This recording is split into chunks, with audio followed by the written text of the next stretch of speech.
What's going on in America today? Why are we over our heads in debt?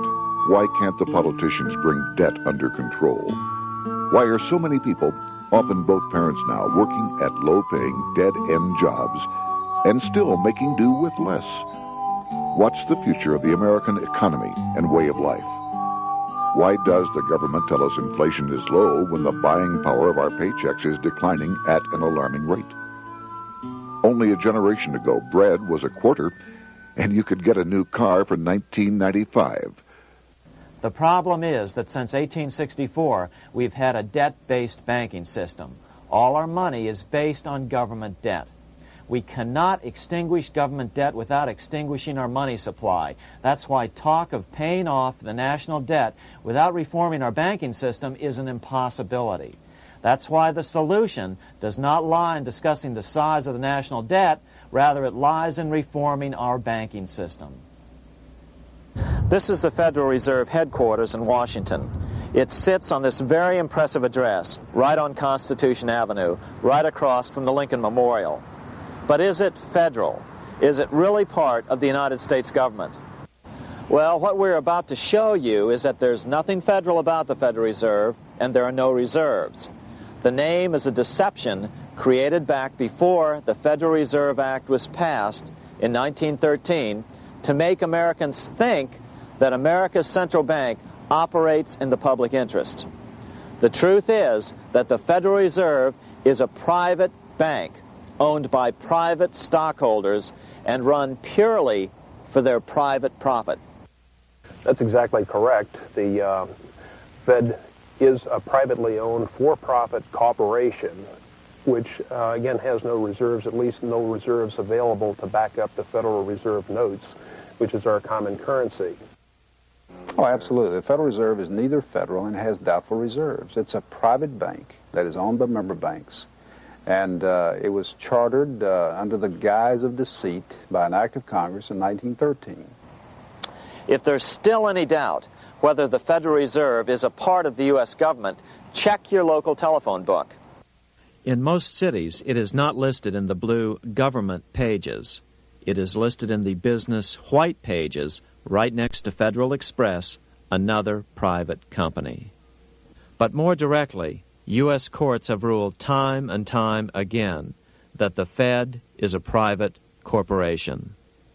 Why can't Congress do something about the Fed? Most members of Congress just don't understand the system, and the few who do are afraid to speak up. For example, initially a veteran congressman from Chicago asked us if he could be interviewed for this video.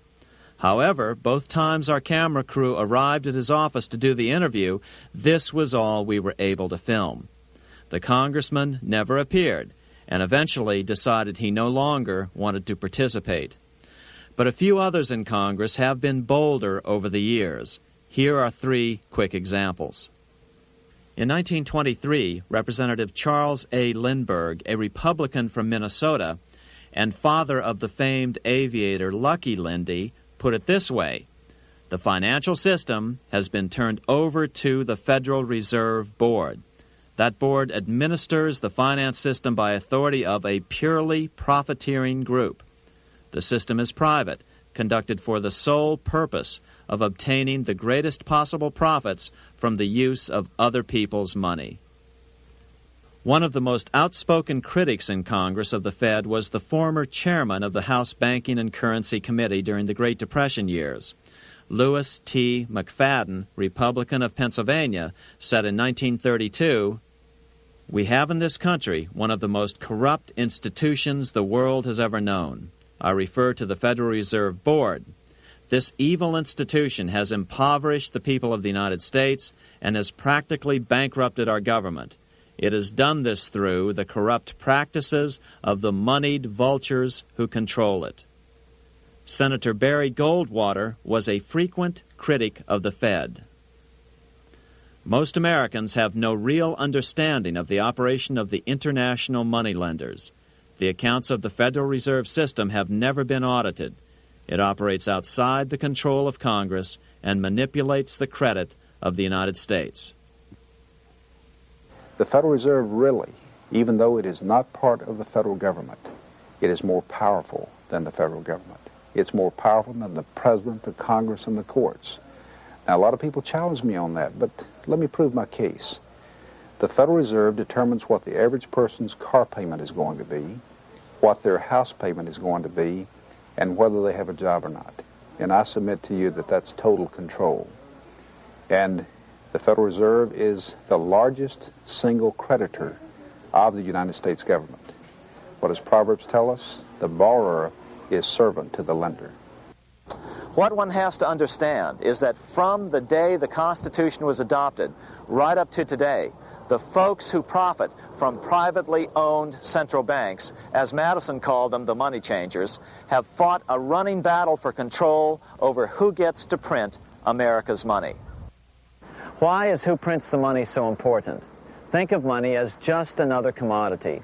If you have a monopoly on a commodity that everyone needs, everyone wants, and nobody has enough of, there are lots of ways to make a profit, and also exert tremendous political influence. That's what this battle is all about. Throughout the history of the United States, the money power has gone back and forth between Congress and some sort of privately owned central bank. The Founding Fathers knew the evils of a privately owned central bank.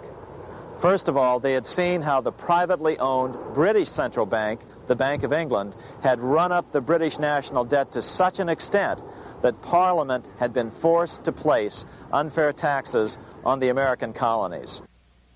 In fact, as we'll see later, Ben Franklin claimed that this was the real cause of the American Revolution. Most of the Founding Fathers realized the potential dangers of banking and feared bankers' accumulation of wealth and power.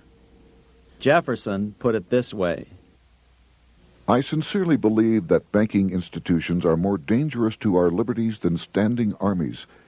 The issuing power should be taken from the banks and restored to the people to whom it properly belongs. That succinct statement of Jefferson is, in fact, the solution to all our economic problems today. It bears repeating. The issuing power should be taken from the banks and restored to the people to whom it properly belongs. James Madison, the main author of the Constitution, agreed. Interestingly, he called those behind the central bank scheme money changers. Madison strongly criticized their actions. History records that the money changers have used every form of abuse, intrigue, deceit, and violent means possible to maintain their control over governments by controlling money and its issuance. The battle over who gets to issue our money has been the pivotal issue throughout the history of the United States. Wars are fought over it, depressions are caused to acquire it. Yet after World War I, this battle was rarely mentioned in newspapers or history books. Why? By World War I, the money changers, with their dominant wealth, had seized control of most of the nation's press. Throughout U.S. history, this battle over who gets the power to issue our money has raged. In fact, it's changed hands back and forth 8 times since 1764, yet this fact has virtually vanished from public view for over 3 generations behind a smokescreen emitted by Fed cheerleaders in the media. Until we stop talking about deficits and government spending and start talking about who controls how much money we have, it's all just a big shell game, a complete and utter deception. It won't matter if you pass an ironclad amendment to the Constitution mandating a balanced budget. Our situation is only going to get worse until we root out the cause at its source.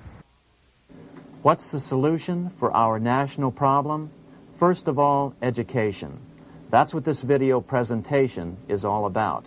But secondly, we must act. We must take back the power to issue our own money. Issuing our own money is not a radical solution. I want to stress that. It's the same solution used at different points in U.S. history by men like Benjamin Franklin, Thomas Jefferson, Andrew Jackson, Martin Van Buren, and Abraham Lincoln. So, to sum it up, in 1913, Congress gave an independent central bank, deceptively named the Federal Reserve, a monopoly over issuing America's money, and the debt generated by this quasi-private corporation is what is killing the American economy. Though the Federal Reserve is now the most powerful central bank in the world, it was not the first. So where did this idea come from? To really understand the magnitude of the problem, we have to travel back to Europe. Just who are these money changers James Madison spoke of? In the Bible, 2,000 years ago, Jesus drove the money changers from the temple. It was the only time Jesus used force during his ministry. What were money changers doing in the temple? When Jews came to Jerusalem to pay their temple tax, they could only pay it with a special coin, the half shekel of the sanctuary. This was a half ounce of pure silver about this size. It was the only coin around at that time which was pure silver and of assured weight without the image of a pagan emperor. Therefore, to Jews, the half shekel was the only coin acceptable to God. But these coins were not plentiful. The money changers had cornered the market on them. Then they raised the price, just like any other commodity, to whatever the market would bear. In other words, money changers were making exorbitant profits because they held a virtual monopoly on money. The Jews had to pay whatever they demanded.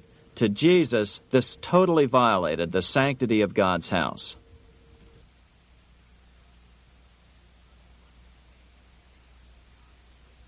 But the money-changing scam did not originate in Jesus' day. 200 years before Christ, Rome was having trouble with money changers. 2 early Roman emperors had tried to diminish the power of the money changers by reforming usury laws and limiting land ownership to 500 acres. They were both assassinated. In 48 B.C., Julius Caesar took back the power to coin money from the money changers and minted coins for the benefit of all. With this new, plentiful supply of money, he built great public works projects. By making money plentiful, Caesar won the love of the common man. But the money changers hated him. Some believe this was an important factor in Caesar's assassination. One thing is for sure, with the death of Caesar came the demise of plentiful money in Rome. Taxes increased, as did corruption. Just as in the case of America today, usury and debased coin became the rule. Eventually, the Roman money supply was reduced by 90%. As a result, the common people lost their lands and their homes, just as is about to happen soon in America. With the demise of plentiful money, the masses lost confidence in the Roman government and refused to support it. Rome plunged into the gloom of the Dark Ages.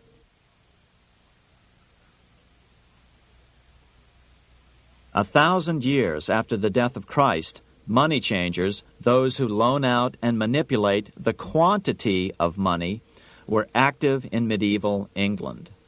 In fact, they were so active that acting together, they could manipulate the entire English economy. These were not bankers per se. The money changers generally were the goldsmiths.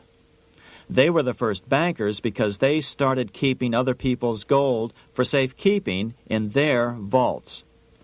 The first paper money was merely a receipt for gold left at the goldsmith. Paper money caught on because it was more convenient than carrying around a lot of heavy gold and silver coins.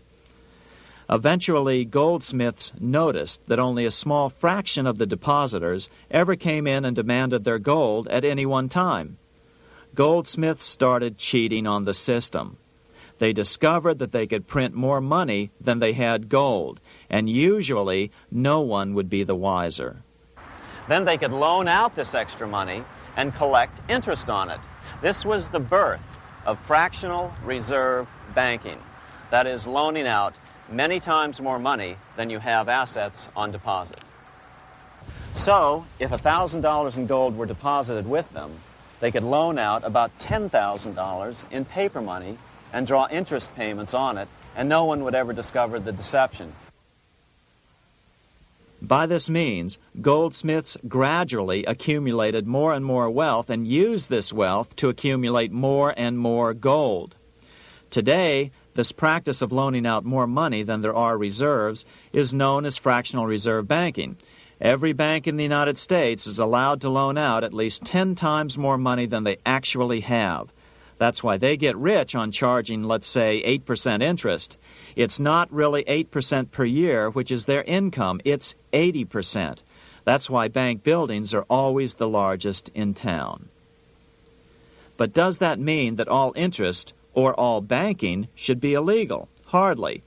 In the Middle Ages, canon law, the law of the Catholic Church, forbade charging interest on loans. This concept followed the teachings of Aristotle and St. Thomas Aquinas. They taught that the purpose of money was to serve the members of society, to facilitate the exchange of goods needed to lead a virtuous life. Interest, in their belief, hindered this purpose by putting an unnecessary burden on the use of money. In other words, interest was contrary to reason and justice. Reflecting church law in the Middle Ages, Europe forbade charging interest on loans and made it a crime called usury. As commerce grew, and therefore opportunities for investment arose in the late Middle Ages, it came to be recognized that to loan money had a cost for the lender, both in risk and in lost opportunity. So some charges were allowed, but not interest per se. But all moralists, no matter what religion, condemn fraud, oppression of the poor, and injustice as clearly immoral. As we will see, fractional reserve lending is rooted in a fraud, results in widespread poverty, and reduces the value of everyone else's money. The ancient goldsmiths discovered that extra profits could be made by rowing the economy between easy money and tight money. When they made money easier to borrow, then the amount of money in circulation expanded. Money was plentiful. People took out more loans to expand their businesses. But then the money changers would tighten the money supply. They would make loans more difficult to get. What would happen? Just what happens today. A certain percentage of people could not repay their previous loans and could not take out new loans to repay the old ones. Therefore, they went bankrupt and had to sell their assets to the goldsmiths for pennies on the dollar. The same thing is still going on today. Only today, we call this rowing of the economy up and down the business cycle. Like Julius Caesar, King Henry I of England finally resolved to take the money power away from the goldsmiths about 1100 A.D. Henry could have used anything as money, seashells, feathers, or even yak dung, as is often done in remote Tibetan provinces. But he invented one of the most unusual money systems in history. It was called the tally stick system. Here I have one of the few surviving examples of this form of British money, which lasted 726 years until 1826, a tally stick. The tally system was adopted to avoid the monetary manipulation of the goldsmiths. Tally sticks were money fabricated out of sticks of polished wood. Notches were cut along one edge of the stick to indicate the denominations. Then the stick was split lengthwise through the notches so that both pieces still had a record of the notches. The king kept one half to protect against counterfeiting. Then he would spend the other half into the economy and they would circulate as money. This particular tally stick is huge. It represented 25,000 pounds. One of the original stockholders in the Bank of England purchased his original shares with this stick. In other words, he bought shares in the world's richest and most powerful corporation with a stick of wood. It's ironic that after its formation in 1694, the Bank of England attacked the tally stick system because it was money outside the power of the money changers, just as King Henry had wanted it to be. Why do people accept sticks of wood for money? That's a great question. Throughout history, people traded anything they thought had value and used as money. You see, the secret is that money is only what people agree on to use as money. What's our paper money today? It's really just paper. But here's the trick. King Henry ordered that tally sticks had to be used to pay the king's taxes. This built-in demand for tally sticks immediately made them circulate and be accepted as money. And they worked well. In fact, no other form of money has worked so well for so long as tally sticks. Keep in mind, the British Empire was built under the tally stick system. The tally stick system succeeded despite the fact that the money changers constantly attacked it by offering the metal coin system as competition. In other words, metal coins never went completely out of circulation, but tally sticks hung on because they were good for the payment of taxes. Finally, in the 1500s, King Henry VIII relaxed the laws concerning usury, and the money changers wasted no time reasserting themselves. They quickly made their gold and silver money plentiful for a few decades. But when Queen Mary took the throne and tightened the usury laws again, the money changers renewed the hoarding of gold and silver coins, forcing the economy to plummet. When Queen Mary's sister, Queen Elizabeth I, took the throne, she was determined to regain control over English money. Her solution was to issue gold and silver coins from the public treasury and take the control over the money supply away from the money changers. Although control over money was not the only cause of the English Revolution in 1642, religious differences fueled the conflict. Monetary policy played a major role. Financed by the money changers, Oliver Cromwell finally overthrew King Charles, purged the Parliament, and put the king to death. The money changers were immediately allowed to consolidate their financial power. The result was that for the next 50 years, the money changers plunged Great Britain into a series of costly wars. They took over a square mile of property in the center of London, known as the City of London. This area today is still known as one of the 3 predominant financial centers of the world.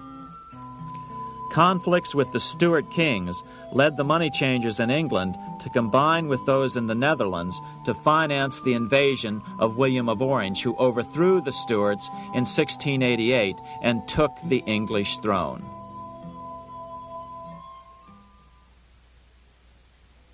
By the end of the 1600s, England was in financial ruin. 50 years of more or less continuous wars with France and Holland had exhausted her. Frantic government officials met with the money changers to beg for the loans necessary to pursue their political purposes. The price was high: a government-sanctioned, privately owned bank which could issue money created out of nothing. It was to be the modern world's first privately owned central bank, the Bank of England. Although it was deceptively called the Bank of England to make the general population think it was part of the government, it was not. Like any other private corporation, the Bank of England sold shares to get started. The investors, whose names were never revealed, were supposed to put up £1.25 million British pounds in gold coin to buy their shares in the bank, but only £750,000 was ever received. Despite that, the bank was duly chartered in 1694 and started out in the business of loaning out several times the money it supposedly had in reserves, all at interest. In exchange, the new bank would loan British politicians as much of the new currency as they wanted, as long as they secured the debt by direct taxation of the British people. So, legalization of the Bank of England amounted to nothing less than legal counterfeiting of a national currency for private gain. Unfortunately, nearly every nation now has a privately controlled central bank using the Bank of England as the basic model. Such is the power of these central banks that they soon take total control over a nation's economy. It soon amounts to nothing but a plutocracy, rule by the rich. It would be like putting control of the army in the hands of the mafia. The danger of tyranny would be extreme. Yes, we need central banks. No, we do not need them in private hands. The central bank scam is really a hidden tax. The nation sells bonds to the central bank to pay for things it does not have the political will to raise taxes to pay for. But the bonds are purchased with money the central bank creates out of nothing. More money in circulation makes your money worth less. The government gets as much money as it needs, and the people pay for it in inflation. The beauty of the plan is that not one person in 1,000 can figure it out because it's usually hidden behind complex-sounding economics gibberish. With the formation of the Bank of England, the nation was soon awash in money. Prices throughout the country doubled. Massive loans were granted for just about any wild scheme. One venture proposed to drain the Red Sea to recover gold supposedly lost when the Egyptian army drowned pursuing Moses and the Israelites. By 1698, government debt grew from the initial £1.25 million to £16 million. Naturally, taxes were increased and then increased again to pay for all of this. With the British money supply firmly in their grip, the British economy began a wild roller coaster series of booms and depressions, exactly the sort of thing a central bank claims it is determined to prevent. There are two things which I think are intrinsic not just to the Bank of England but to central banking generally. The first is an involvement in the formulation of monetary policy with the specific objective of achieving monetary stability. However, since the Bank of England took control, the British pound has rarely been stable. Now let's take a look at the role of the Rothschild family, the family said to be the wealthiest in the world.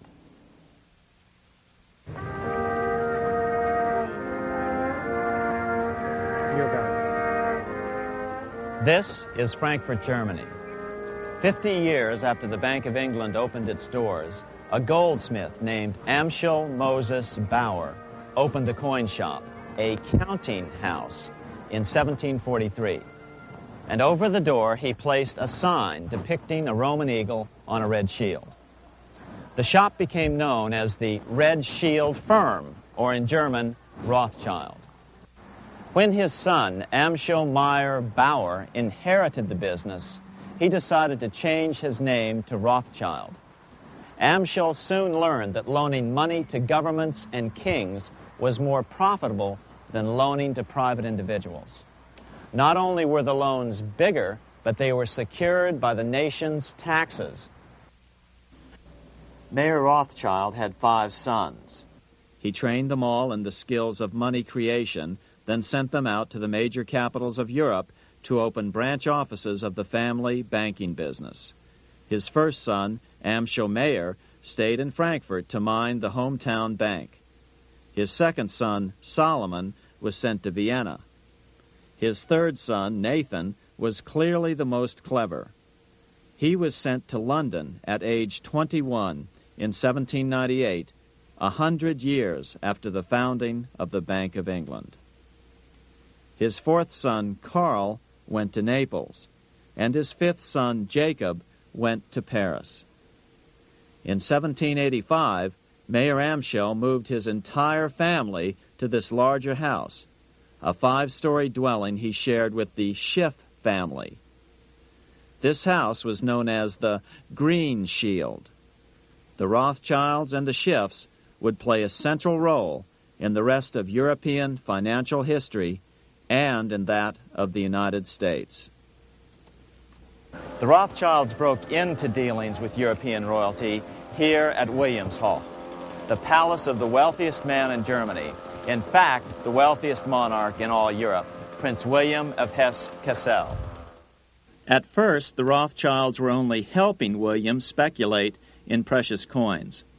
But when Napoleon chased Prince William into exile, he sent £550,000, a gigantic sum at that time, to Nathan Rothschild in London with instructions for him to buy consols, British government bonds, also called government stock. But Rothschild used the money for his own purposes. With Napoleon on the loose, the opportunities of wartime investments were nearly limitless. William returned here sometime prior to the Battle of Waterloo in 1815. He summoned Rothschild and demanded his money back. The Rothschilds returned William's money with the interest the British consuls would have paid him had the investment actually been made. But the Rothschilds kept all the past profits they had made using William's money. Nathan Rothschild later bragged that in the 17 years he'd been in England, he'd increased his original £20,000 stake given to him by his father by 2,500 times. By cooperating within the family, the Rothschilds soon grew unbelievably wealthy. By the mid-1800s, they dominated all European banking and were certainly the wealthiest family in the world. They financed Cecil Rhodes, making it possible for him to establish a monopoly over the diamond and gold fields of South Africa.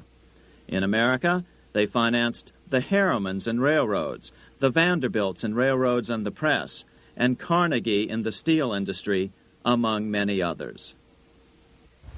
In fact, during World War I, J.P. Morgan was thought to be the richest man in America. But after his death, it was discovered that he was actually only a lieutenant of the Rothschilds. Once Morgan's will was made public, it was discovered that he owned only 19% of J.P. Morgan companies. By 1850, James Rothschild, the heir of the French branch of the family, was said to be worth 600 million French francs, 150 million more than all the other bankers in France put together. He built this mansion called Ferrier, just east of Paris. Wilhelm I, on seeing it, exclaimed, "Kings couldn't afford this. It could only belong to a Rothschild."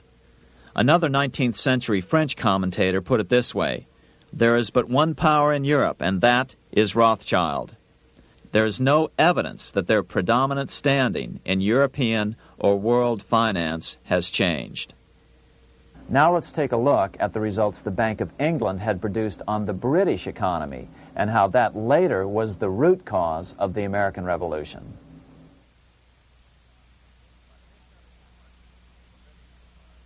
By the mid-1700s, the British Empire was nearing its height of power around the world.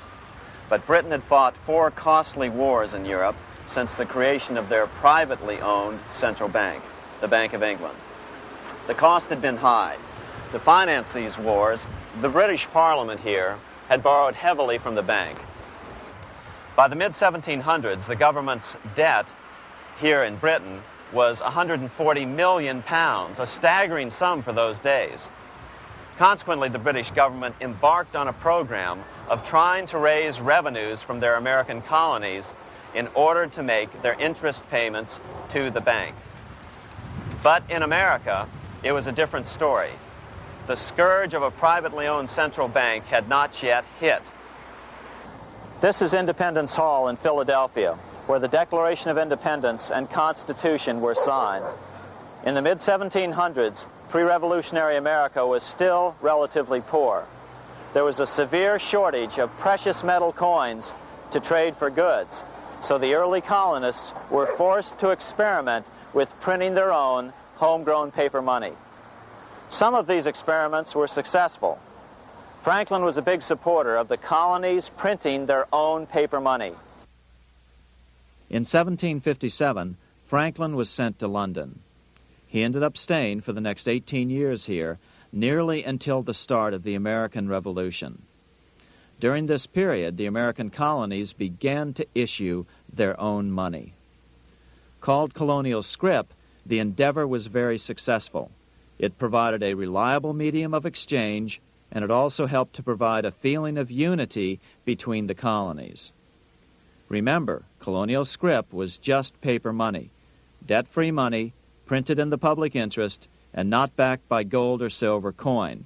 In other words, it was a totally fiat currency. One day, officials of the Bank of England asked Franklin how he would account for the newfound prosperity of the colonies.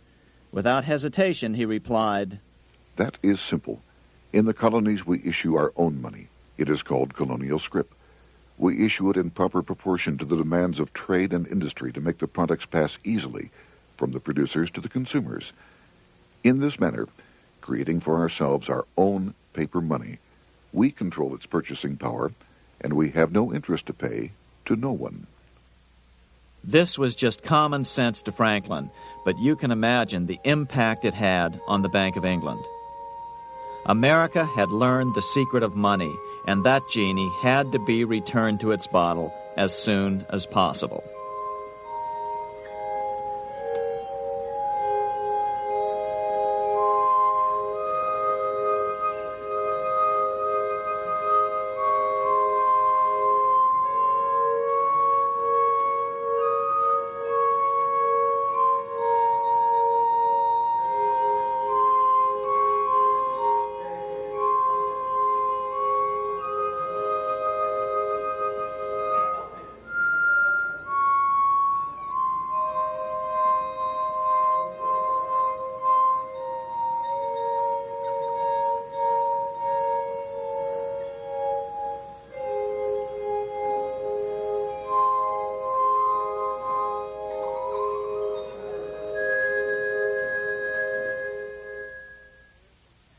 As a result, Parliament hurriedly passed the Currency Act of 1764. This prohibited colonial officials from issuing their own money and ordered them to pay all future taxes in gold or silver coins. In other words, it forced the colonies on a gold or silver standard. For those who still believe that a gold standard is the answer for America's current monetary problems, look what happened to America after that. Writing in his autobiography, Franklin said, "In 1 year, the conditions were so reversed that the era of prosperity ended and a depression set in to such an extent that the streets of the colonies were filled with unemployed." Franklin claims that this was even the basic cause for the American Revolution. As Franklin put it in his autobiography, "The colonies would gladly have borne a little tax on tea and other matters had it not been that England took away from the colonies their money, which created unemployment and dissatisfaction. The inability of the colonists to get the power to issue their own money permanently out of the hands of George III and the international bankers was the prime reason for the Revolutionary War." By the time the first shots were fired in Lexington, Massachusetts, on April 19, 1775, the colonies had been drained of gold and silver coin by British taxation. As a result, the Continental government had no choice but to print money to finance the war. At the start of the Revolution, the U.S. money supply stood at $12 million. By the end of the war, it was nearly $500 million. As a result, the currency was virtually worthless. Shoes sold for $5,000 a pair. Colonial scrip had worked because just enough was issued to facilitate trade. As George Washington lamented, "A wagon load of money will scarcely purchase a wagon load of provisions." Today, those who support a gold-backed currency point to this period during the Revolution to demonstrate the evils of a fiat currency. But remember, the same currency had worked so well 20 years earlier during times of peace that the Bank of England had Parliament outlaw it. Towards the end of the Revolution, the Continental Congress, meeting here at Independence Hall, grew desperate for money. In 1781, they allowed Robert Morris, their financial superintendent, to open a privately owned central bank. Incidentally, Morris was a wealthy man who had grown wealthier during the Revolution by trading in war materials. Called the Bank of North America, the new bank was closely modeled after the Bank of England. It was allowed to practice fractional reserve banking. That is, it could lend out money it didn't have, then charge interest on it. If you or I were to do that, we would be charged with fraud, a felony. The bank's charter called for private investors to put up $400,000 worth of initial capital. But when Morris was unable to raise the money, he brazenly used his political influence to have gold deposited in the bank, which had been loaned to America by France. He then loaned this money to himself and his friends to reinvest in shares of the bank. And, like the Bank of England, the bank was given a monopoly over the national currency. Soon the dangers became clear. The value of American currency continued to plummet. So, 4 years later, in 1785, the bank's charter was not renewed. The leader of the effort to kill the bank, William Findley of Pennsylvania, explained the problem this way, quote, "This institution, having no principle but that of avarice, will never be varied in its object, to engross all the wealth, power, and influence of the state." The men behind the Bank of North America, Alexander Hamilton, Robert Morris, and the bank's president, Thomas Whiling, did not give up. Only 6 years later, Hamilton, then Secretary of the Treasury, and his mentor, Morris, rammed a new privately owned central bank through the new Congress. Called the first bank of the United States, Thomas Whiling again served as the bank's president. The players were the same, only the name of the bank was changed.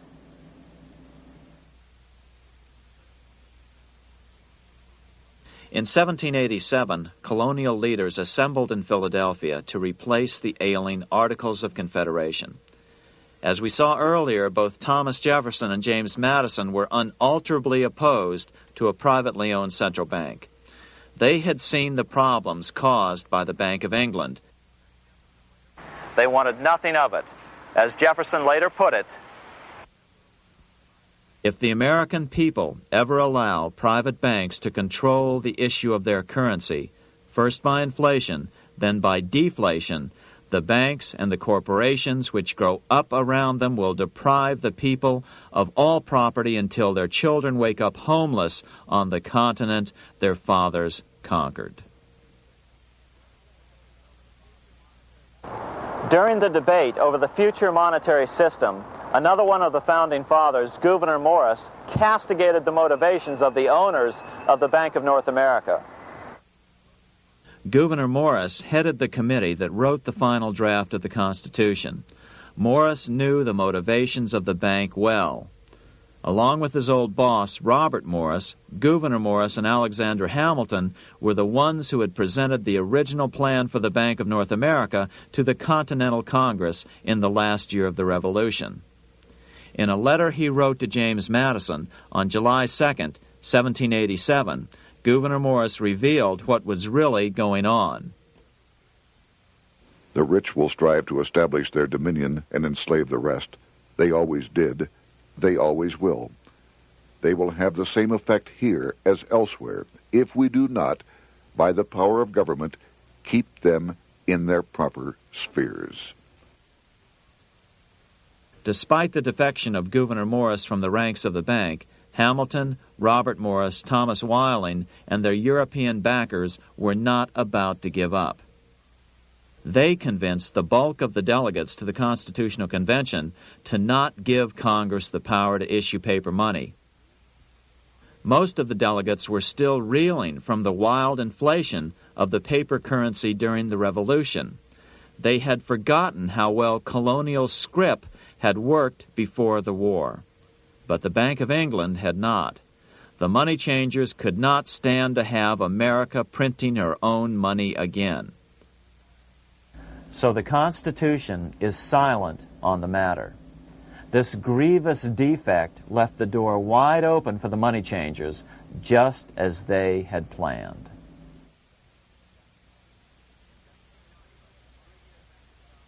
In 1790, less than 3 years after the Constitution had been signed, the money changers struck again. The newly appointed first Secretary of the Treasury, Alexander Hamilton, proposed a bill to the Congress calling for a new, privately owned central bank. Coincidentally, that was the very year that Amschel Rothschild made his pronouncement from his flagship bank in Frankfurt. Let me issue and control a nation's money, and I care not who writes the laws. Alexander Hamilton was a tool of the international bankers, and he wanted to create the U.S. Bank, the BUS, or the Bank of the United States, and did so.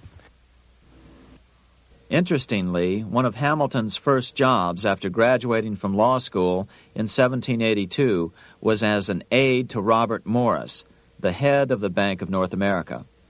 In fact, the year before, Hamilton had written Morris a letter saying, "A national debt, if it is not excessive, will be to us a national blessing." A blessing to whom? After a year of intense debate, in 1791, Congress passed the bill and gave it a 20-year charter. The new bank was to be called the First Bank of the United States, or BUS. Here we are in front of the First Bank of the United States in Philadelphia. The bank was given a monopoly on printing U.S. currency, even though 80% of its stock would be held by private investors. The other 20% would be purchased by the U.S. government. But the reason was not to give the government a piece of the action. It was to provide the capital for the other 80% owners. As with the old Bank of North America and the Bank of England before that, the stockholders never paid the full amount for their shares. The U.S. government put up their initial $2 million in cash. Then the bank, through the old magic of fractional reserve lending, made loans to its charter investors so they could come up with the remaining $8 million of capital needed for this risk-free investment. Like the Bank of England, the name of the Bank of the United States was deliberately chosen to hide the fact that it was privately controlled. And like the Bank of England, the names of the investors in the bank were never revealed. Many years later, it was a common saying that the Rothschilds were the power behind the old Bank of the United States. The bank was sold to Congress as a way to bring stability to the banking system and eliminate inflation. So what happened? Over the first 5 years, the U.S. government borrowed $8.2 million from the Bank of the United States. In the same 5-year period, prices rose by 72%.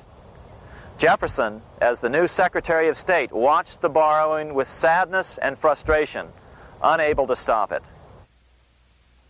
I wish it were possible to obtain a single amendment to our Constitution, taking from the federal government the power of borrowing. Millions of Americans feel the same way today. They watch in helpless frustration as the federal government borrows the American economy into oblivion. So, although it was called the First Bank of the United States, it was not the first attempt at a privately owned central bank in this country. As with the Bank of North America, the government put up most of the cash to get this private bank going, then the bankers loaned the money to each other to buy the remaining stock in the bank. It was a scam, plain and simple, and they wouldn't be able to get away with it for long. But first, we have to travel back to Europe to see how a single man was able to manipulate the entire British economy by obtaining the first news of Napoleon's final defeat.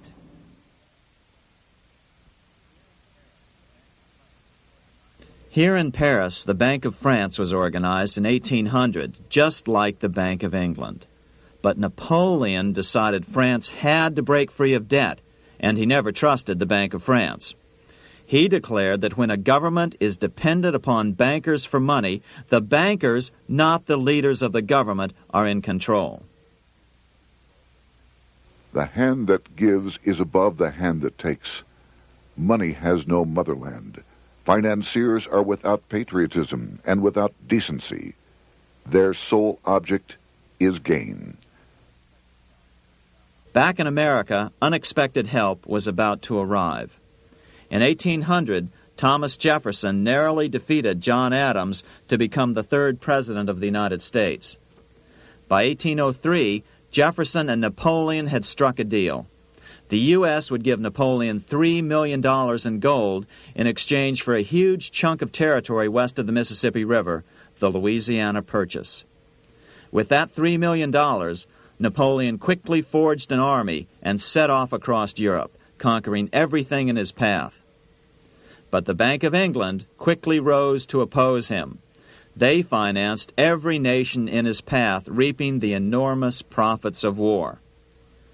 Prussia, Austria, and finally Russia all went heavily into debt in a futile attempt to stop Napoleon.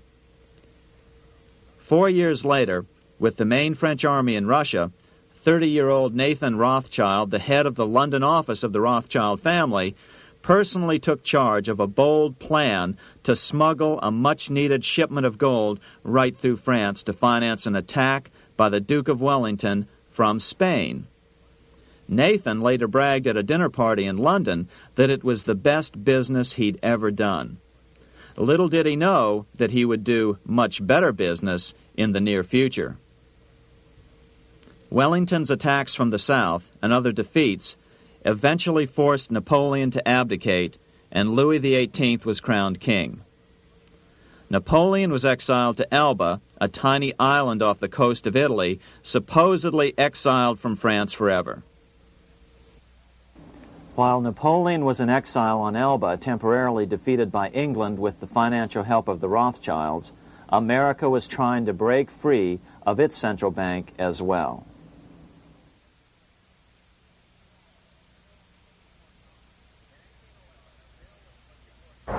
In 1811, a bill was put before Congress to renew the charter of the Bank of the United States. The debate grew very heated, and the legislatures of both Pennsylvania and Virginia passed resolutions asking Congress to kill the bank. The press corps of the day attacked the bank openly, calling it a great swindle, a vulture, a viper, and a cobra. Oh, to have an independent press once again in America. A congressman named P.B. Porter attacked the bank from the floor of Congress, saying if the bank's charter was renewed, Congress, quote, will have planted in the bosom of this Constitution a viper, which one day or another will sting the liberties of this country to the heart, close quote. Prospects didn't look that good for the bank.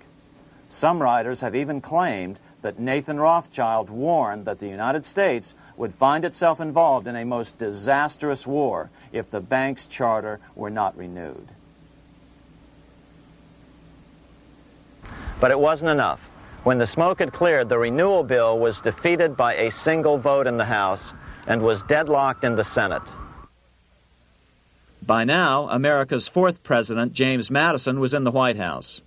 Remember, Madison was a staunch opponent of the bank. His vice president, George Clinton, broke a tie in the Senate and sent the bank into oblivion.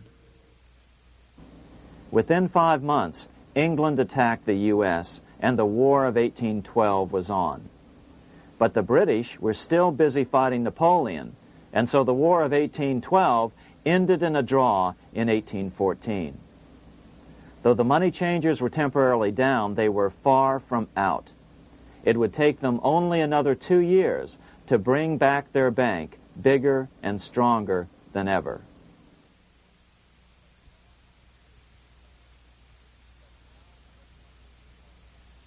But now, let's return to Napoleon, because nothing else in history more aptly demonstrates the ingenuity of the Rothschild family than their control of the British stock market after Waterloo. In 1815, a year after the end of the War of 1812 in America, Napoleon escaped his exile and returned to Paris. French troops were sent out to capture him, but such was his charisma that the soldiers rallied around their old leader and hailed him as their emperor once again. In March of 1815, Napoleon equipped an army which Britain's Duke of Wellington defeated less than 90 days later at Waterloo. Some writers claim Napoleon borrowed £5 million from the Bank of England to rearm, but it appears these funds actually came from the Ouvard banking house in Paris. Nevertheless, from about this point on, it was not unusual for privately controlled central banks to finance both sides in a war. Why would a central bank finance opposing sides in a war? Because war is the biggest debt generator of them all. A nation will borrow any amount for victory. The ultimate loser is loaned just enough to hold out the vain hope of victory, and the ultimate winner is given enough to win. Besides, such loans are usually conditioned upon the guarantee that the victor will honor the debts of the vanquished.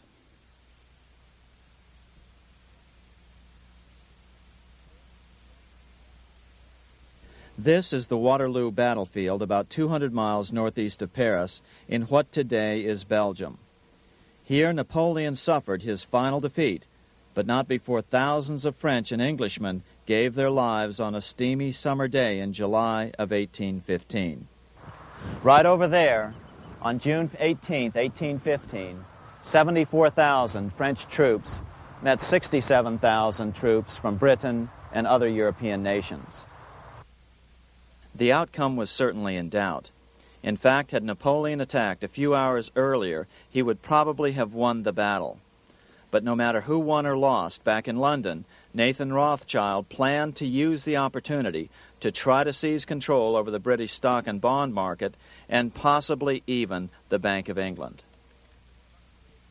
Rothschild stationed a trusted agent, a man named Rothworth, on the north side of the battlefield, closer to the English Channel.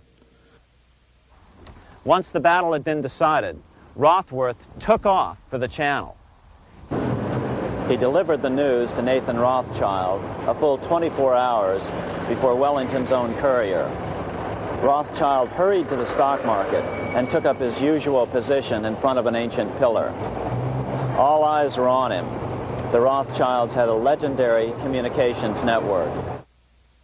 If Wellington had been defeated and Napoleon was loose on the continent again, Britain's financial situation would become grave indeed.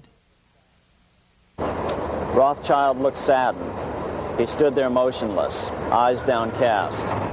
Then suddenly he began selling. Other nervous investors saw that Rothschild was selling. It could only mean one thing. Napoleon must have won, Wellington must have lost. The market plummeted. Soon everyone was selling their consols, their British government bonds, and prices dropped sharply. But then Rothschild started secretly buying up the consols through his agents for only a fraction of their worth hours before. Myths, legends, you say?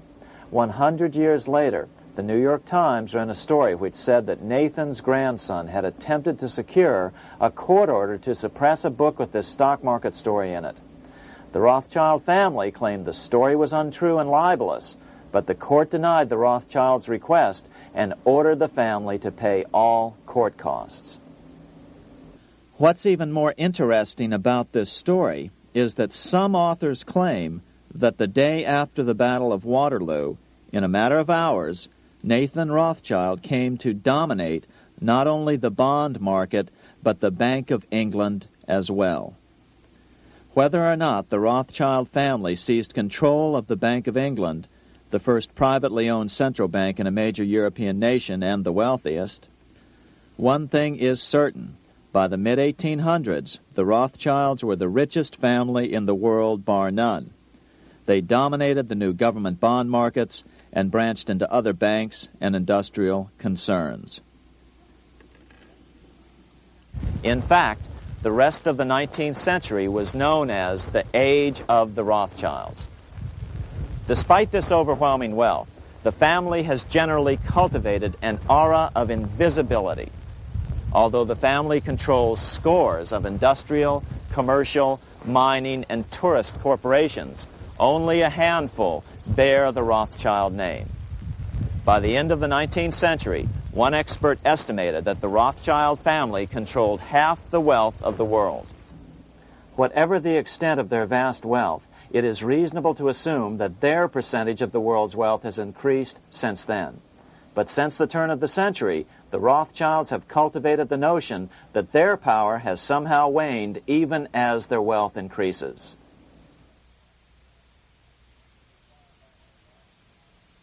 Meanwhile, back in Washington in 1816, just 1 year after Waterloo and Rothschild's alleged takeover of the Bank of England, the American Congress passed a bill permitting yet another privately owned central bank.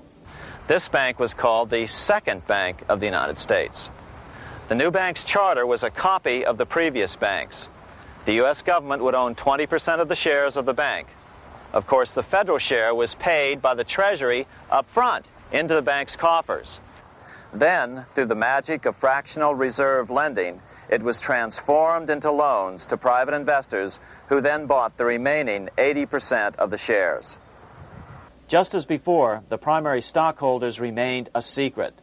But it is known that the largest block of shares, about 1/3 of the total, were sold to foreigners. As one observer put it, it is certainly no exaggeration to say that the Second Bank of the United States was rooted as deeply in Britain as it was in America. So, by 1816, some authors claim the Rothschilds had taken control over the Bank of England and backed a new, privately owned central bank in America as well.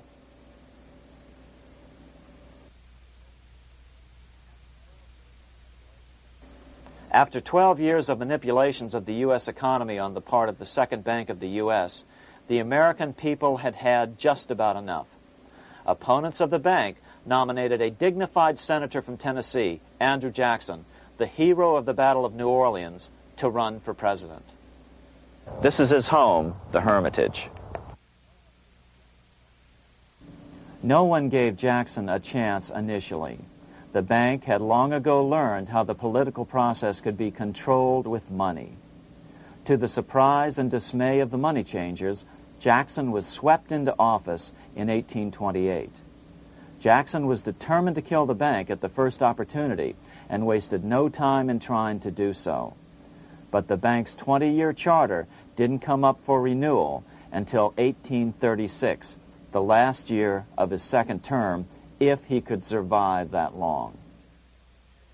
During his first term, Jackson contented himself with rooting out the bank's many minions from government service. He fired 2,000 of the 11,000 employees of the federal government. In 1832, with his re-election approaching, the bank struck an early blow, hoping Jackson would not want to stir up controversy. They asked Congress to pass a renewal bill 4 years early. Naturally, Congress complied, then sent it to the president for signing. But Jackson weighed in with both feet. Old Hickory, never a coward, vetoed the bill. His veto message is one of the great American documents. It clearly lays out the responsibility of the American government towards its citizens, rich and poor. It is not our own citizens only who are to receive the bounty of our government. More than 8 millions of the stock of this bank are held by foreigners. Is there no danger to our liberty and independence in a bank that in its nature has so little to bind it to our country? Controlling our currency, receiving our public monies, and holding thousands of our citizens' independence would be more formidable and dangerous than a military power of the enemy. If government would confine itself to equal protection and, as heaven does its rains, shower its favor alike on the high and the low, the rich and the poor, it would be an unqualified blessing. In the act before me, there seems to be a wide and unnecessary departure from these just principles. Later that year, in July 1832, Congress was unable to override Jackson's veto. Now Jackson had to stand for re-election. Jackson took his argument directly to the people. For the first time in U.S. history, Jackson took his presidential campaign on the road. Before then, presidential candidates stayed at home and looked presidential. His campaign slogan was Jackson and no bank. The National Republican Party ran Senator Henry Clay against Jackson. Despite the fact that the bankers poured over $3 million into Clay's campaign, Jackson was reelected by a landslide in November of 1832. Despite his presidential victory, Jackson knew the battle was only beginning. "The hydra of corruption is only scotched, not dead," said the newly elected president. Jackson ordered his new Secretary of Treasury, Lewis McLean, to start removing the government's deposits from the second bank and start placing them in state banks. But McLean refused to do so. Jackson fired him and appointed William J. Duane as the new Secretary of the Treasury. Duane also refused to comply with the president's requests, and so Jackson fired him as well and then appointed Roger B. Taney to the office. Taney did withdraw government funds from the bank starting on October 1st, 1833. Jackson was jubilant. "I have it chained. I'm ready with screws to draw every tooth and then the stumps." But the bank was not yet done fighting. Its head, Nicholas Biddle, used his influence to get the Senate to reject Taney's nomination. Then, in a rare show of arrogance, Biddle threatened to cause a depression if the bank was not rechartered. This worthy president thinks that because he has scalped Indians and imprisoned judges, he is to have his way with the bank. He is mistaken. Next, in an unbelievable fit of honesty for a central banker, Biddle admitted that the bank was going to make money scarce to force Congress to restore the bank. Nothing but widespread suffering will produce any effect on Congress. Our only safety is in pursuing a steady course of firm restriction, and I have no doubt that such a course will ultimately lead to restoration of the currency and the recharter of the bank. What a stunning revelation. Here was the pure truth, revealed with shocking clarity. Biddle intended to use the money contraction power of the bank to cause a massive depression until America gave in. Unfortunately, this has happened time and time again throughout U.S. history and is about to happen again in today's world. Nicholas Biddle made good on his threat.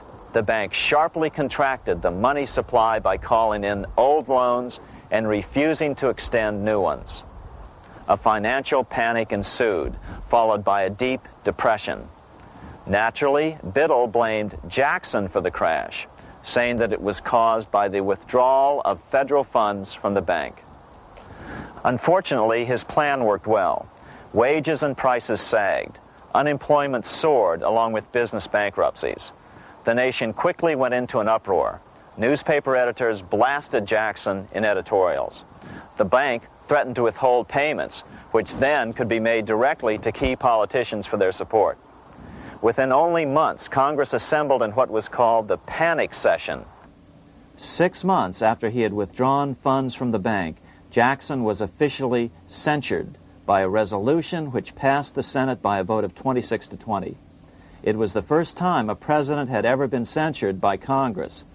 Jackson lashed out at the bank. "You are a den of vipers. I intend to rout you out, and by eternal God, I will rout you out." America's fate teetered on a knife edge. If Congress could muster enough votes to override Jackson's veto, the bank would be granted another 20-year monopoly or more over America's money, time enough to consolidate its already great power. Then a miracle occurred. The governor of Pennsylvania came out supporting President Jackson and strongly criticized the bank. On top of that, Biddle had been caught boasting in public about the bank's plan to crash the economy. Suddenly, the tide shifted. In April of 1834, the House of Representatives voted 134 to 82 against rechartering the bank. This was followed up by an even more lopsided vote to establish a special committee to investigate whether the bank had caused the crash.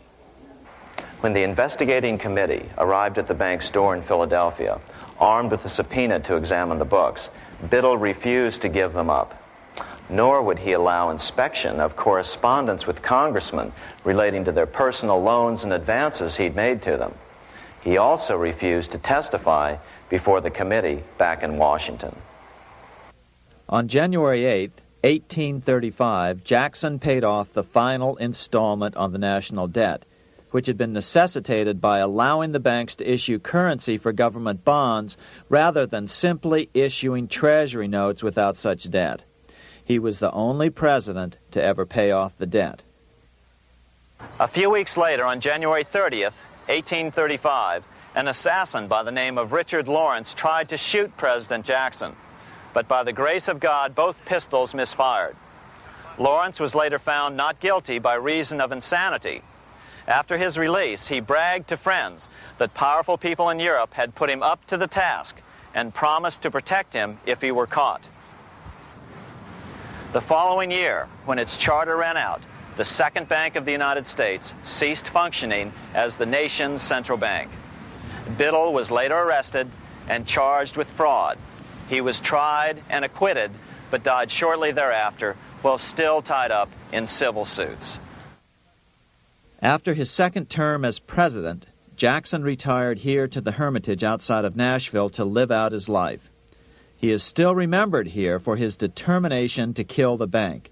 In fact, he killed it so well that it took the money changers 77 years to undo the damage. When asked what his most important accomplishment had been, Jackson replied, "I killed the bank."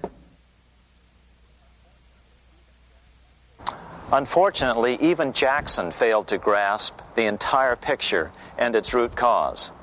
Although Jackson had killed the central bank, the most insidious weapon of the money changers, fractional reserve banking, remained in use by the numerous state-chartered banks.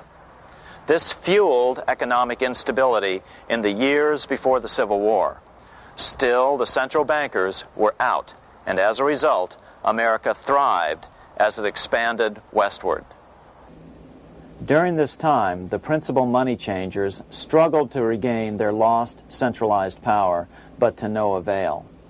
Then, finally, they reverted to the old central bankers' formula: war to create debt and dependency. If they couldn't get their central bank any other way, America could be brought to its knees by plunging it into a civil war, just as they had done in 1812 after the first Bank of the United States was not rechartered. 1 month after the inauguration of Abraham Lincoln, the first shots of the American Civil War were fired here at Fort Sumter, South Carolina, on April 12, 1861. Certainly slavery was a cause for the Civil War, but not the primary cause. Lincoln knew that the economy of the South depended upon slavery, and so before the Civil War, he had no intention of eliminating it. Lincoln had put it this way in his inaugural address only 1 month earlier.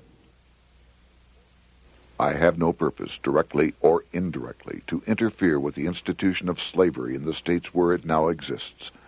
I believe I have no lawful right to do so, and I have no inclination to do so.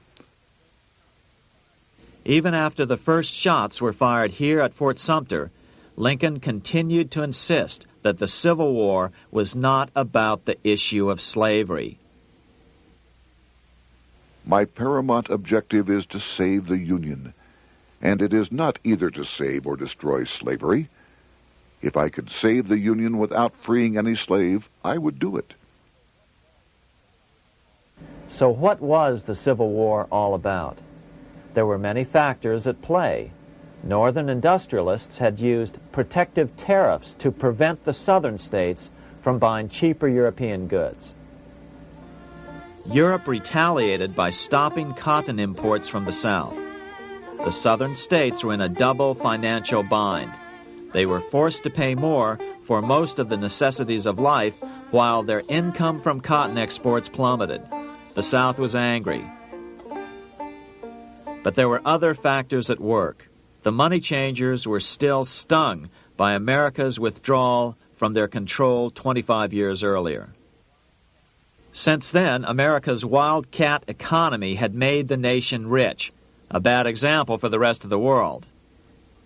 The central bankers now saw an opportunity to split the rich new nation, to divide and conquer by war. Was this just some sort of wild conspiracy theory at the time?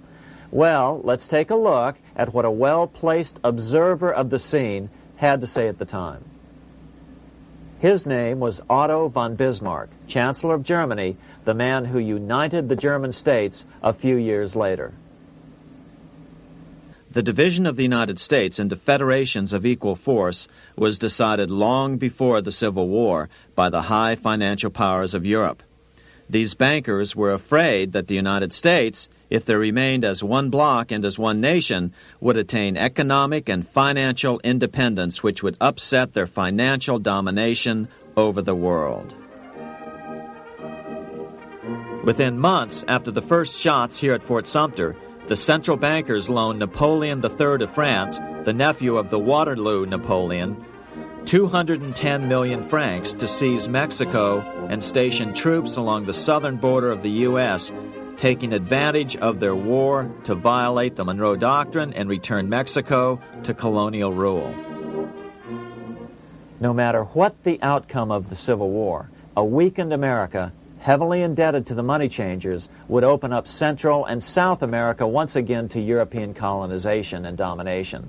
The very thing America's Monroe Doctrine had forbade in 1823. At the same time, Great Britain moved 11,000 troops into Canada and positioned them menacingly along America's northern border. The British fleet went to war alert should their quick intervention be called for. Lincoln knew he was in a double bind. That's why he agonized over the fate of the Union. There was a lot more to it than just differences between the North and the South. That's why his emphasis was always on union and not merely the defeat of the South. But Lincoln needed money to win. In 1861, Lincoln and his Secretary of Treasury, Salmon P. Chase, went to New York to apply for the necessary loans. The money changers, anxious to see the Union fail, offered loans at 24 to 36% interest. Lincoln said thanks, but no thanks, and returned to Washington. Lincoln sent for an old friend, Colonel Dick Taylor of Chicago, and put him on the problem of financing the war. During one meeting, Lincoln asked Taylor what he'd discovered. Taylor put it this way. Why, Lincoln, that is easy. Just get Congress to pass a bill authorizing the printing of full legal tender Treasury notes, and pay your soldiers with them, and go ahead and win your war with them also. When Lincoln asked if the people of the United States would accept the notes, Taylor said, "The people, or anyone else, will not have any choice in the matter if you make them full legal tender. They will have the full sanction of the government and be just as good as any money, as Congress is given that express right by the Constitution." So that's exactly what Lincoln did. In 1862-63, he printed up $450 million worth of the new bills. In order to distinguish them from other banknotes in circulation, he printed them in green ink on the back side. That's why the notes were called greenbacks. With this new money, Lincoln paid the troops and bought their supplies. During the course of the war, nearly $450 million worth of greenbacks were printed at no interest to the federal government. Lincoln understood who was really pulling the strings and what was at stake for the American people. This is how he explained his rationale.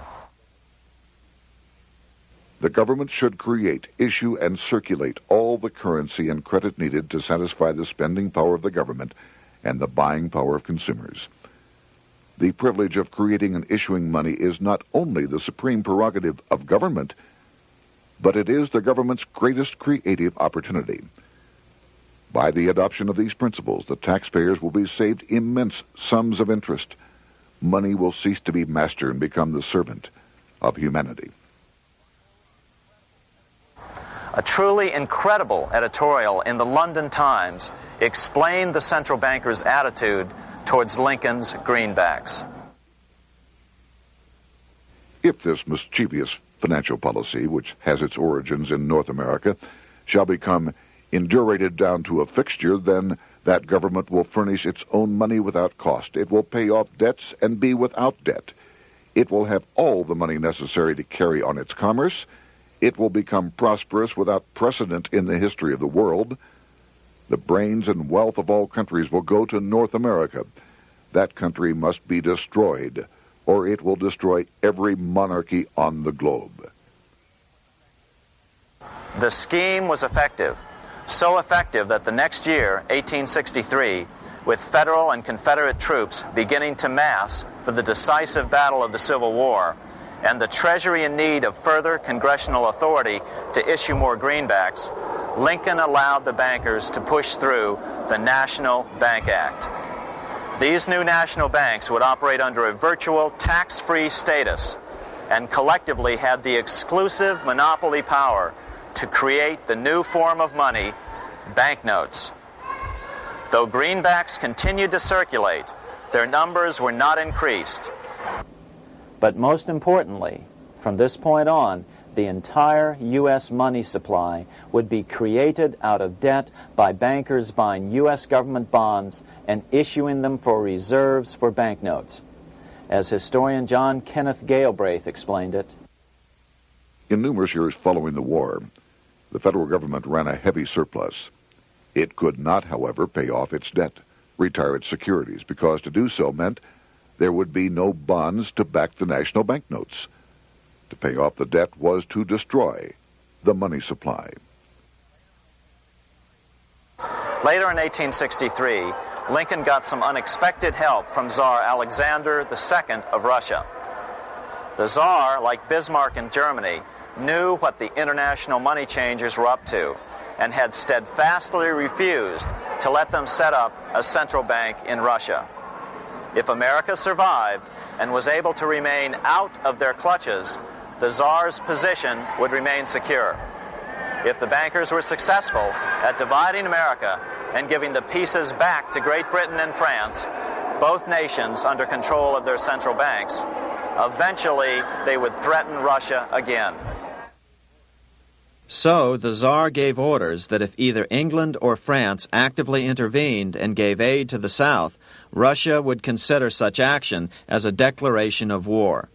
He did the same with part of his Pacific Fleet and sent them to port in San Francisco. Lincoln was reelected the next year, 1864. Had he lived, he would surely have killed the national bank's money monopoly extracted from him during the war. On November 21, 1864, he wrote a friend the following: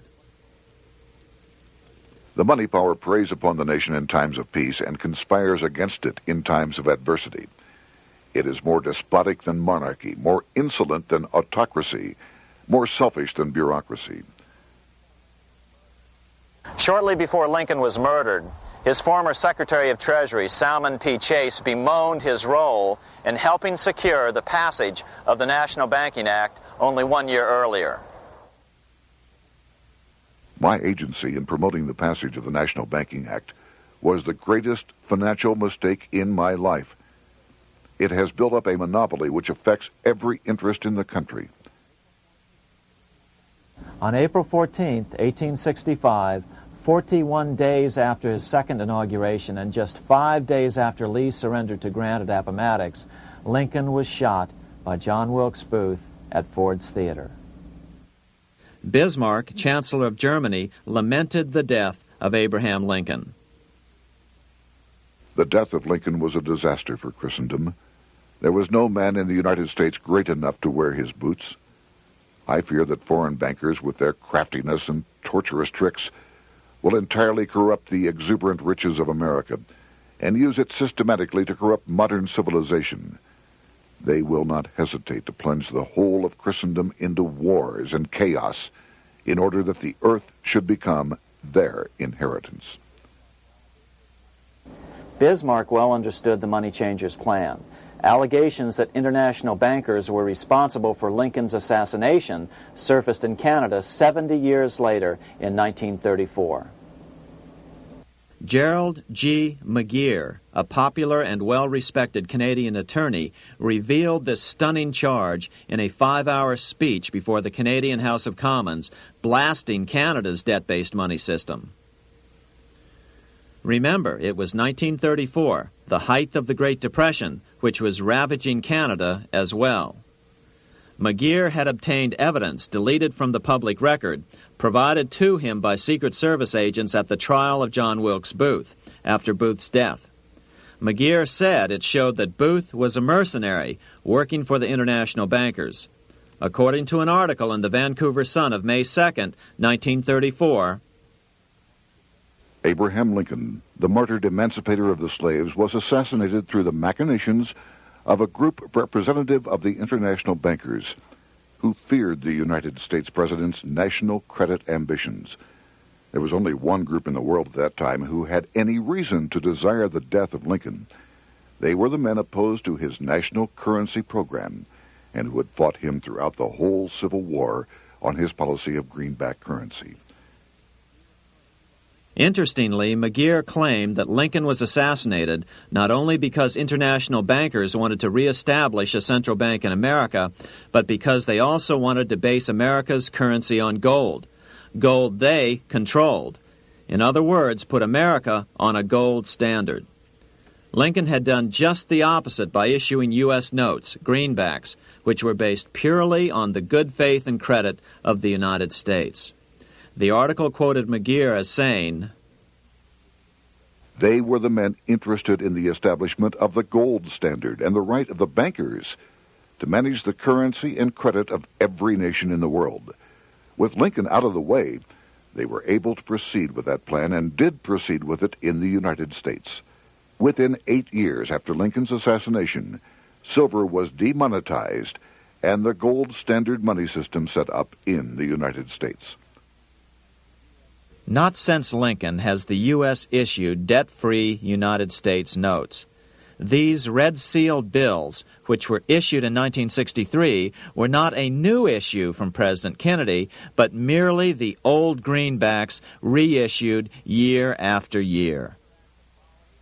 In another act of folly and ignorance, the 1994 Regal Act actually authorized the replacement of Lincoln's greenbacks with debt-based notes. In other words, greenbacks were in circulation in the United States until 1994. Why was silver bad for the bankers and gold good? Simple. Because silver was plentiful in the United States. It was very hard to control. Gold was, and always has been, scarce. Throughout history, it has been relatively easy to monopolize gold, but silver has historically been 15 times more plentiful. With Lincoln out of the way, the money changers' next objective was to gain complete control over America's money. This was no easy task. With the opening of the American West, silver had been discovered in huge quantities. On top of that, Lincoln's greenbacks were generally popular.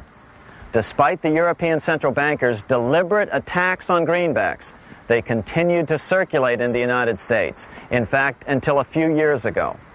According to historian W. Cleon Skousen, right after the Civil War, there was considerable talk about reviving Lincoln's brief experiment with the constitutional monetary system. Had not the European Money Trust intervened, it would have no doubt become an established institution.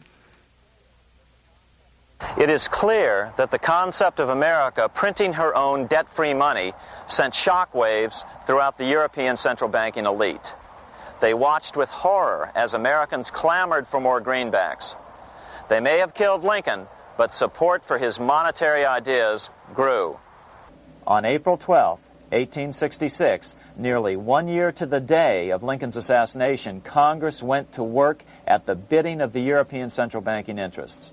It passed the Contraction Act, authorizing the Secretary of the Treasury to begin to retire some of the greenbacks in circulation and thereby contract the money supply. Authors Theodore R. Thorin and Richard F. Warner explained the results of the money contraction in their classic book on the subject, The Truth in Money Book. The hard times which occurred after the Civil War could have been avoided if the greenback legislation had continued as President Lincoln had intended. Instead, there were a series of money panics, what we call recessions, which put pressure on Congress to enact legislation to place the banking system under centralized control. Eventually, the Federal Reserve Act was passed on December 23, 1913. In other words, the money changers wanted two things: the reinstitution of a central bank under their exclusive control, and two, an American currency backed by gold.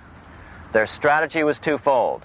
First of all, cause a series of panics to try to convince the American people that only centralized control of the money supply could provide economic stability. And secondly, remove so much money from the system that most Americans would be so desperately poor that they either wouldn't care or would be too weak to oppose the bankers. In 1866, there was $1.8 billion in currency in circulation in the United States, about $50.46 per capita. In 1867 alone, $500 million, $500 million, was removed from the U.S. money supply. 10 years later, in 1876, America's money supply was reduced to only $600 million. In other words, 2/3 of America's money had been called in by the bankers. Only $14.60 per capita remained in circulation. 10 years later, the money supply had been reduced to only $400 million, even though the population had boomed. The result was that only $6.67 per capita remained in circulation, a 760% loss in buying power over 20 years. Today, economists try to sell the idea that recessions and depressions are a natural part of something they call the business cycle. The truth is, our money supply is manipulated now just as it was before and after the Civil War. How did this happen? How did money become so scarce? Simple. Bank loans were called in and no new ones were given. In addition, silver coins were melted down. In 1872, a man named Ernest Sed was given 100,000 pounds, about $500,000, by the Bank of England and sent to America to bribe necessary congressmen to get silver demonetized. He was told that if that was not sufficient, to draw an additional 100,000 pounds or as much more as was necessary. The next year, Congress passed the Coinage Act of 1873, and the minting of silver dollars abruptly stopped. In fact, Representative Samuel Hooper, who introduced the bill in the House, acknowledged that Mr. Sed actually drafted the legislation. But it gets even worse than that. In 1874, Sed himself admitted who was behind the scheme. I went to America in the winter of 1872-73, authorized to secure, if I could, the passage of a bill demonetizing silver. It was in the interest of those I represented, the governors of the Bank of England, to have it done. By 1873, gold coins were the only form of coin money. But the contest over control of America's money was not yet over. Only 3 years later, in 1876, with 1/3 of America's workforce unemployed, the population was growing restless. People were clamoring for a return to the greenback money system of President Lincoln or a return to silver money, anything that would make money more plentiful. That year, Congress created the United States Silver Commission to study the problem. Their report clearly blamed the monetary contraction on the national bankers. The report is interesting because it compares the deliberate money contraction by the national bankers after the Civil War to the fall of the Roman Empire. The disaster of the Dark Ages was caused by decreasing money and falling prices. Without money, civilization could not have had a beginning, and with a diminishing supply, it must languish, and unless relieved, finally perish. At the Christian era, the metallic money of the Roman Empire amounted to $1,800,000,000. By the end of the 15th century, it had shrunk to less than $200 million. History records no other such disastrous transition as that from the Roman Empire to the Dark Ages.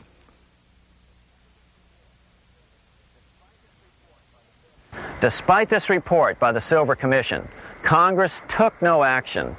The next year, 1877, riots broke out from Pittsburgh to Chicago. The torches of starving vandals lit up the sky. The bankers huddled to decide what to do. They decided to hang on. Now that they were back in control to a certain extent, they were not about to give it up. At the meeting of the American Bankers Association that year, they urged their membership to do everything in their power to put down the notion of a return to greenbacks. The ABA Secretary, James Buell, authored a letter to the members which blatantly called on the banks to subvert not only Congress, but the press.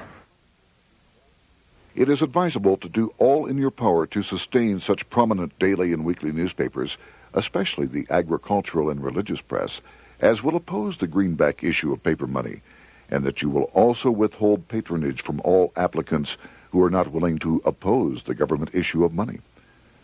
To repeal the act creating banknotes or to restore to circulation the government issue of money will be to provide the people with money and will therefore seriously affect our individual profits as bankers and lenders.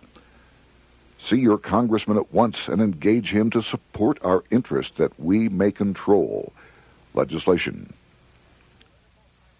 As political pressure mounted in Congress for change, the press tried to turn the American people away from the truth.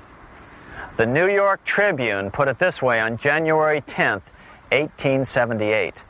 "The capital of the country is organized at last, and we will see whether Congress will dare to fly in its face." But it didn't work entirely. On February 28, 1878, Congress passed the Sherman Law, allowing the minting of a limited number of silver dollars, ending the 5-year hiatus. This did not end gold backing of the currency, however, nor did it completely free silver. Previous to 1873, anyone who brought silver to the U.S. Mint could have it struck into silver dollars free of charge. No longer. But at least some money began to flow back into the economy again. With no further threat to their control, the bankers loosened up on loans, and the post-Civil War depression was finally ended. 3 years later, the American people elected Republican James Garfield president. Garfield understood how the economy was being manipulated.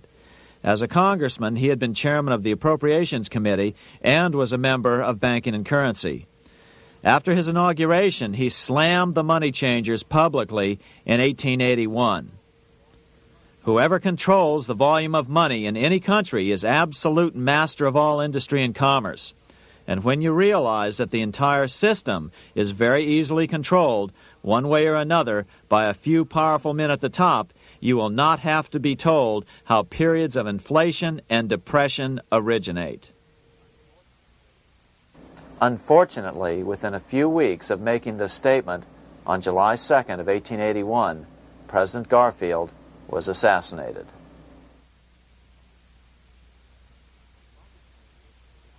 The money changers were gathering strength fast.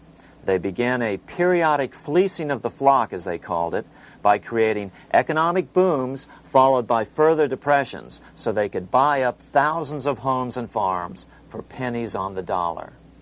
In 1891, the money changers prepared to take the American economy down again, and their methods and motives were laid out with shocking clarity in a memo sent out by the American Bankers Association, the ABA, an organization in which most bankers were members. Notice that this memo called for bankers to create a depression on a certain date 3 years in the future. According to the congressional record, here's how it read in part. On September 1st, 1894, we will not renew our loans under any consideration. On September 1st, we will demand our money. We will foreclose and become mortgagees in possession. We can take 2/3 of the farms west of the Mississippi and thousands of them east of the Mississippi as well at our price. Then the farmers will become tenants, as in England. These depressions could be controlled because America was on the gold money standard. Since gold is scarce, it's one of the easiest commodities to manipulate. People wanted silver money legalized again so they could escape the stranglehold the money changers had on gold money. People wanted silver money reinstated, reversing Mr. Said's Act of 1873, by then called the Crime of 73. By 1896, the issue of more silver money had become the central issue in the presidential campaign. William Jennings Bryan, a senator from Nebraska, ran for president as a Democrat on the free silver issue. At the Democratic National Convention in Chicago, he made an emotional speech which won him the nomination, entitled Crown of Thorns and Cross of Gold. Though Bryan was only 36 years old at the time, this speech is widely regarded as the most famous oration ever made before a political convention. In the dramatic conclusion, Bryan said, "We will answer their demand for a gold standard by saying to them, you shall not press down upon the brow of labor this crown of thorns. You shall not crucify mankind upon a cross of gold." The bankers lavishly supported the Republican candidate, William McKinley, who favored the gold standard. The resulting contest was amongst the most fiercely contested presidential races in American history. Bryan made over 600 speeches in 27 states. The McKinley campaign got manufacturers and industrialists to inform their employees that if Bryan were elected, all factories and plants would close and there would be no work. The ruse succeeded. McKinley beat Bryan by a small margin. Bryan ran for president again in 1900 and in 1908, but fell short each time. During the 1912 Democratic Convention, Bryan was a powerful figure who helped Woodrow Wilson win the nomination. When Wilson became president, he appointed Bryan as Secretary of State, but Bryan soon became disenchanted with the Wilson administration. Bryan served only 2 years in the Wilson administration before resigning in 1915 over the highly suspicious sinking of the Lusitania, the event which was used to drive America into World War I. Although William Jennings Bryan never gained the presidency, his efforts delayed the money changers for 17 years from attaining their next goal, a new, privately owned central bank for America.